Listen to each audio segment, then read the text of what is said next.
आकाशवाणी गोरखपुर से प्रादेशिक समाचार।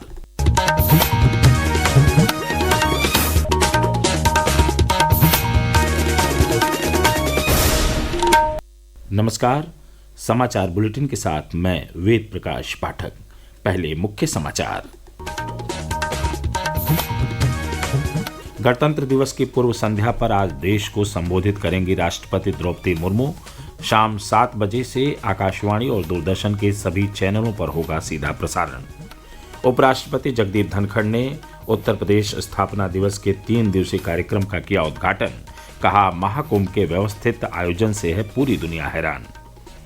महाकुंभ में मौनी अमावस्या पर भीड़ प्रबंधन के लिए प्रदेश सरकार ने उठाए विशेष कदम।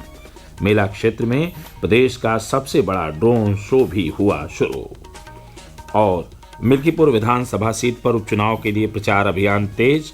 भाजपा नेता और मुख्यमंत्री योगी आदित्यनाथ ने पार्टी प्रत्याशी के पक्ष में की जनसभा। अब समाचार विस्तार से। राष्ट्रपति द्रौपदी मुर्मू गणतंत्र दिवस की पूर्व संध्या पर आज राष्ट्र को संबोधित करेंगी। यह संबोधन शाम 7 बजे से आकाशवाणी के समूचे राष्ट्रीय नेटवर्क पर और दूरदर्शन के सभी चैनलों पर हिंदी तथा अंग्रेजी में प्रसारित किया जाएगा। दूरदर्शन पर हिंदी और अंग्रेजी में संबोधन के प्रसारण के बाद दूरदर्शन के क्षेत्रीय चैनलों पर क्षेत्रीय भाषाओं में भी इसका प्रसारण किया जाएगा। आकाशवाणी अपने क्षेत्रीय नेटवर्क पर रात 9:30 बजे से क्षेत्रीय भाषाओं में इसका प्रसारण करेगा।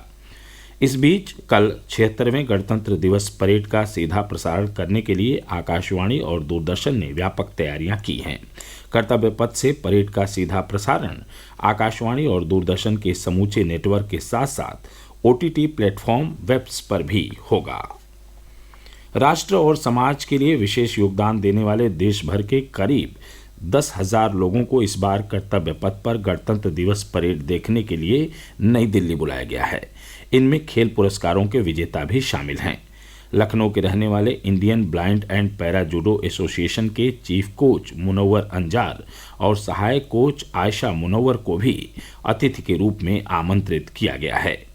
आकाशवाणी समाचार से बातचीत में चीफ कोच मुनव्वर अंजार ने कहा कि ये मेरे लिए बड़े फख्र का मौका है कि आप जिस कंट्री में रहते हैं वहाँ की कंट्री के गणतंत्र दिवस पे और देश की राजधानी में आपको प्रधानमंत्री और प्रेसिडेंट के साथ आपको सम्मान दिया जा रहा है, बुलाया जा रहा है। मैं बहुत ही आभारी हूँ अपनी भारतीय गवर्नमेंट का, खासतौर से मोदी जी का, जिनकी सोच युवाओं को और खेलों या किसी भी फील्ड में जो लोग कार्य कर रहे हैं उनको बढ़ावा देने का, उनको बुलाने का।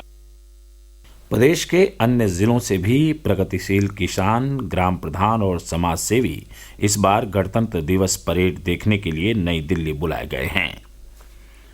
कल से उत्तर प्रदेश स्थापना दिवस के 3 दिवसीय कार्यक्रम की शुरुआत हो गई।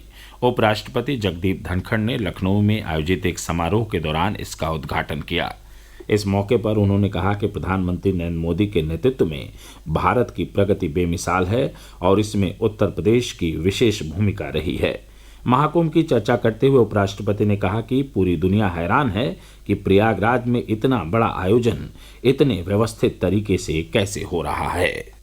140 वर्ष से ज्यादा के बाद प्रयागराज में जो आज हो रहा है, पूरा विश्व आश्चर्यचकित है, पूरी दुनिया का ध्यान है। आंकलन के हिसाब से 40 करोड़ से ज्यादा श्रद्धालुओं की सहभागिता ने विश्व को भारतीय प्रबंधन कौशल का परिचय दिया है। मुझे व्यक्तिगत ज्ञान है कि विश्व की कई संस्थाएं इसका अध्ययन कर रही हैं कि इतना बड़ा आयोजन हो कैसे रहा है। समारोह के दौरान राज्य के विकास और गौरव को अंतर्राष्ट्रीय स्तर पर पहचान दिलाने वाले 6 लोगों को उत्तर प्रदेश गौरव सम्मान से सम्मानित किया गया। सम्मान पाने वाले प्रत्येक व्यक्ति को 11 लाख रुपए, प्रशंसा पत्र और एक औपचारिक स्टॉल प्रदान किया गया। कार्यक्रम के दौरान उपराष्ट्रपति ने मुख्यमंत्री युवा उद्यमी विकास अभियान के लिए पोर्टल भी लॉन्च किया। इस पहल का उद्देश्य ब्याज मुक्त ऋण प्रदान करके युवाओं को आत्मनिर्भर और उद्यमी बनाना है। कार्यक्रम में राज्यपाल आनंदीबेन पटेल और मुख्यमंत्री योगी आदित्यनाथ भी मौजूद रहे। कल तक चलने वाले इस भव्य आयोजन में राज्य की समृद्ध सांस्कृतिक विरासत, विकास यात्रा और आर्थिक सशक्तिकरण की प्रगति को दर्शाया गया है। प्रदेश भर में कल उत्तर प्रदेश दिवस पर विविध आयोजन किए गए। प्रादेशिक समाचार आप आकाशवाणी गोरखपुर से सुन रहे हैं। यह समाचार बुलेटिन हमारे YouTube channel AIR news Gorakhpur और एक्स हैंडल AIR न्यूज़_GKP पर भी उपलब्ध है। महाकुंभ 2025 से जुड़ा हर अपडेट अब आपको मिलेगा कुंभवाणी पर। कुंभवाणी, जी हाँ, महाकुंभ को समर्पित आकाशवाणी का विशेष चैनल। सुनिए हर दिन 3 कुंभ बुलेटिन, सुबह 8:40, दोपहर 2:30 और शाम 8:30 पर प्रयागराज में FM 103.5 मेगाहर्ट्ज पर। इसके अलावा कुंभवाणी उपलब्ध है हमारे न्यूज ऑन AIR ऐप पर और OTT प्लेटफॉर्म वेव्स पर।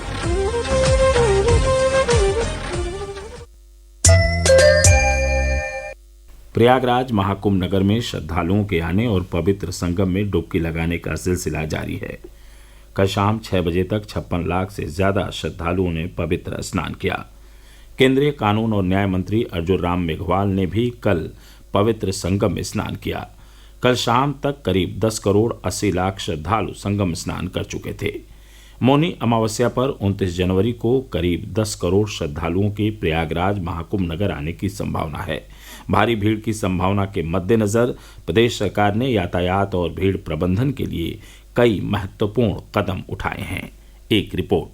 मेला प्रशासन ने अधिकारियों से यह सुनिश्चित करने को कहा है कि श्रद्धालु स्नान के बाद उसी सेक्टर या जोन से वापस लौटें जिस सेक्टर से वे घाट की ओर पहुंचे हैं। किसी भी स्थिति में श्रद्धालुओं को संगम नोज या अन्य जोन में जाने की इजाजत नहीं होगी। श्रद्धालुओं की सुविधा के लिए इस महीने की 27 से 29 तारीख तक जोन के बीच खासकर संगम नोज पर आवाजाही बहुत ही कम रखने का निर्देश दिया गया है। इस बार आसान पहुंच और पवित्र स्नान के लिए 12 किलोमीटर लंबा घाट बनाया गया है। श्रद्धालुओं को प्रोत्साहित किया जा रहा है कि वे प्रवेश के दौरान निकटतम घाट पर ही स्नान करें। घाटों पर श्रद्धालुओं की भारी संख्या को नियंत्रित करने के लिए निकासी दल भी तैनात किए जाएंगे। श्रद्धालुओं की बड़ी संख्या को समायोजित करने के लिए घाटों पर बुनियादी ढांचे को भी मजबूत किया जा रहा है। आनंद कुमार, आकाशवाणी समाचार, प्रयागराज।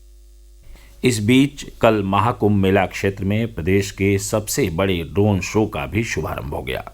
बड़ी संख्या में श्रद्धालुओं और पर्यटकों ने इस भव्य शो का आनंद लिया। महाकुंभ आने वाले श्रद्धालुओं की सुविधा के लिए रेलवे द्वारा आज 3.5 दर्जन से अधिक महाकुंभ स्पेशल ट्रेनों का संचालन किया जा रहा है। इनका विवरण रेल मंत्रालय के सोशल मीडिया प्लेटफॉर्म X पर भी उपलब्ध है। साथ ही मौनी अमावस्या पर देश के कोने कोने से आने वाले श्रद्धालुओं के लिए रेलवे 200 अतिरिक्त रैक की भी व्यवस्था कर रहा है। आवश्यकता पड़ने पर इसे बढ़ाया जा सकता है। मिल्कीपुर विधानसभा सीट के उपचुनाव को लेकर प्रचार जोर पकड़ने लगा है। भारतीय जनता पार्टी के वरिष्ठ नेता और प्रदेश के मुख्यमंत्री योगी आदित्यनाथ ने कल वहां भाजपा प्रत्याशी चंद्रभानु पासवान के पक्ष में एक जनसभा को संबोधित किया। उन्होंने कहा कि मिल्कीपुर उपचुनाव के संदेश को अयोध्या धाम के संदेशों में बदलना है। मिल्कीपुर को भी अयोध्या की तरह विकास की बुलंदियों पर पहुंचाना है। हम अयोध्या को, मिल्कीपुर के ही किसी सपूत को उनके बीच दे करके वहां से वो विधायक बन करके वहां के विकास को ऐसे ही आगे बढ़ाने का काम करेंगे। मिल्कीपुर को भी अयोध्या की तर्ज पर विकास की बुलंदियों की ओर आगे पहुंचाना है। मिल्कीपुर विधानसभा सीट के उपचुनाव में समाजवादी पार्टी ने अयोध्या के सांसद अवधेश प्रसाद के बेटे अजीत प्रसाद को प्रत्याशी बनाया है। सपा सांसद समेत पार्टी के कई वरिष्ठ पदाधिकारी भी अपने प्रत्याशी के पक्ष में चुनाव प्रचार कर रहे हैं। आज 15वां राष्ट्रीय मतदाता दिवस है। देश के मुख्य निर्वाचन आयुक्त राजीव कुमार ने कल शाम एक वीडियो संदेश के जरिए देशवासियों को राष्ट्रीय मतदाता दिवस की बधाई दी। प्रदेश भर में इस मौके पर आज जन जागरूकता संबंधी विविध आयोजन किए जा रहे हैं। और अंत में इस बुलेटिन के मुख्य समाचार एक बार फिर। गणतंत्र दिवस की पूर्व संध्या पर आज देश को संबोधित करेंगी राष्ट्रपति द्रौपदी मुर्मू। शाम 7 बजे से आकाशवाणी और दूरदर्शन के सभी चैनलों पर होगा सीधा प्रसारण। उपराष्ट्रपति जगदीप धनखड़ ने उत्तर प्रदेश स्थापना दिवस के 3 दिवसीय कार्यक्रम का किया उद्घाटन। कहा, महाकुंभ के व्यवस्थित आयोजन से है पूरी दुनिया हैरान। महाकुंभ में मौनी अमावस्या पर भीड़ प्रबंधन के लिए प्रदेश सरकार ने उठाए विशेष कदम।